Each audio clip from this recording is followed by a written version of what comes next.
Hi, I'm Bruno and today I'm presenting a case on EAT and HR management. The first slide will be on my career path. Currently, I'm working for Ibis Hotel in Wembley as food and beverage supervisor. The second step will be in 2013 to get a BA degree. After the BA degree, thanks to my academic skills and my work experience, I will be able to be a food and beverage manager. In 2 years' time, I'm planning to begin an hotel manager events, and in 2 years' time, after all those steps, all my skills develop in academically and in work, I will be able to open my own club. The second slide is regarding Ibis Hotel and which contract they choose to operate with them employee.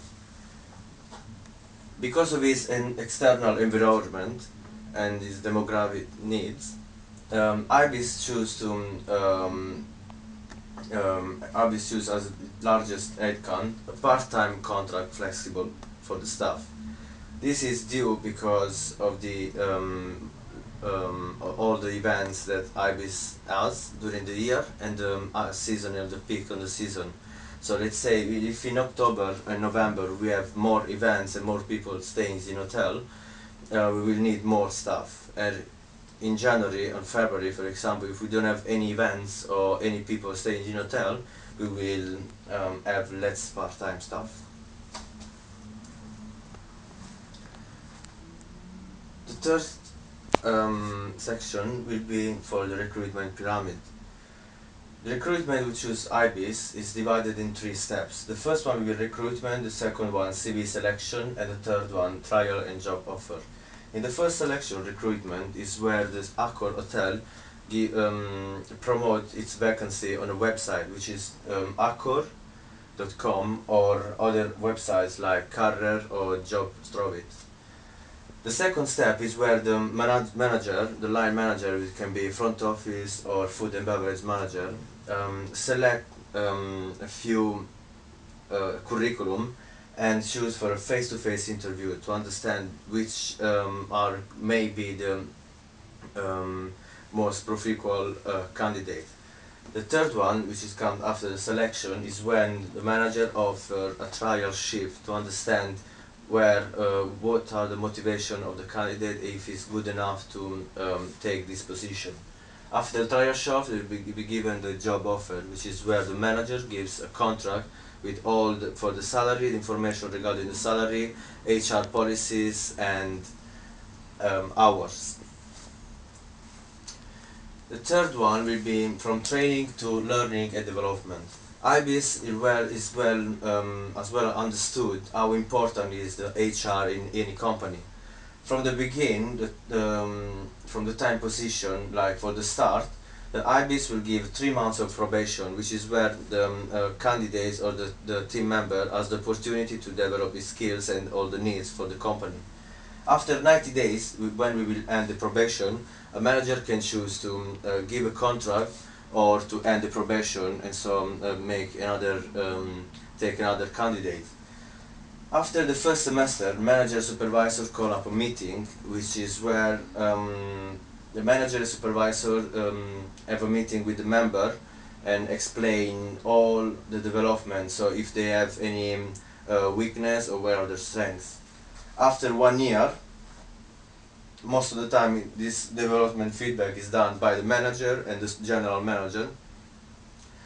Basically they do a meeting and they do a formal letter or even a verbal where they give the feedback of all the in 1 year what the candidate has developed or where he needs to be motivated or not. During the year, IBIS has used to give a few trainings like health and safety, air training, evacuation chair, fire drill and F&B training. My suggestion is that all those trainings are all very important, but the most important thing is that has to be done during the first semester and all of them by sector. So for example, front office, they have to do all those training all together, and food and beverage as well. This will help all the team to be more unit and more to develop all together. This slide is showing how the performance management. Every company, just like IBIS, they have its own goals. IBIS goals in general are budget, GSS, A club, and mystery guest. All of them for the end of the year has to be 100%. Those goals has to be SMART, which means specific, measurable, attainable, realistic, and tangible. IBIS goals has to be end-to-end to the employees' goals, which are bonus, pay rise, promotion, and personal development. In order to be awarded both of the goals from the company and from the employees, at the end of the year there will be a personal reviews, anonymous questionnaire, pay rise, team feedback, and new target for the new period. Every company, most of the time it happens a change of management. Change of management can be like a change of manager, or a new cocktail, or a new menu, or a new concept. Most of the time in a company when there is a change management occurring, when a change management occur, for the staff there are 4 steps: shock, defensive retreat, acknowledgement, and acceptance. The first one, shock, is when there is something new happening. The team tends to be shocked, so it don't know what really to do, or how to behave, or how to work with it.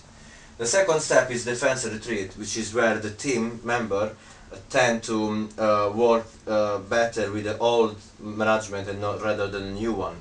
The third one is acknowledgement, when basically when someone starts to understand the new rules and the new management. And the last one is when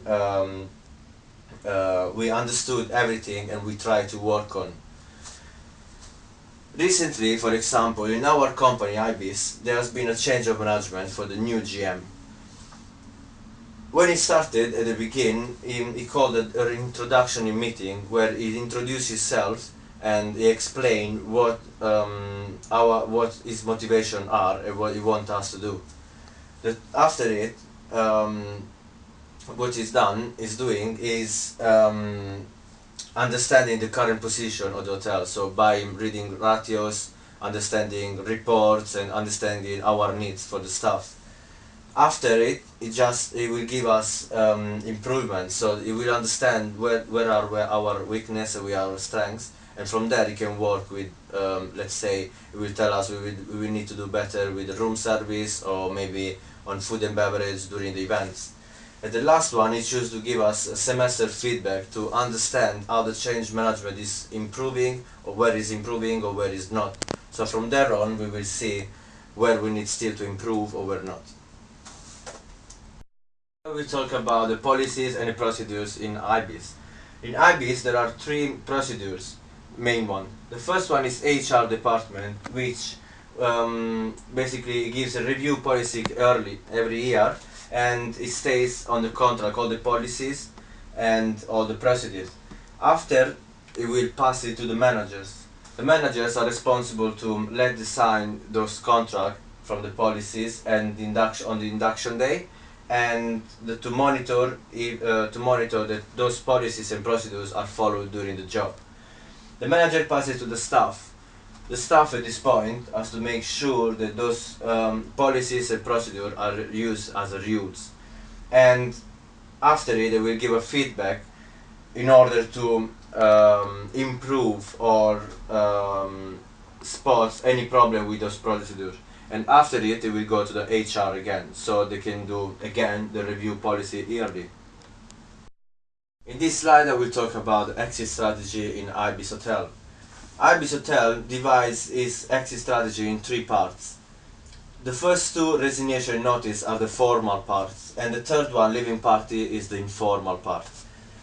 First of all, a person who's decided to leave the company has to make a letter to inform the line manager that he's leaving, which is called resignation. After it there is a notice, which is when a general manager or a manager accept the notice, and he gives a formal notice from 1 month to 3 months. This depending for the length of the contract. For example, if I work it for 1 year, my notice will be roughly for a month time. Or if I'm in another position like a manager, this will take more time, like 3 months time. The last part is up to the general manager if it will be called a leaving party. Leaving party is called usually to keep motivated the team and to keep a good relation with the leaving person. This was my last slides, and about hopefully you understood more the HR management in an Ibis hotel, and hopefully I didn't annoy you and you enjoyed my slides. Thank you very much.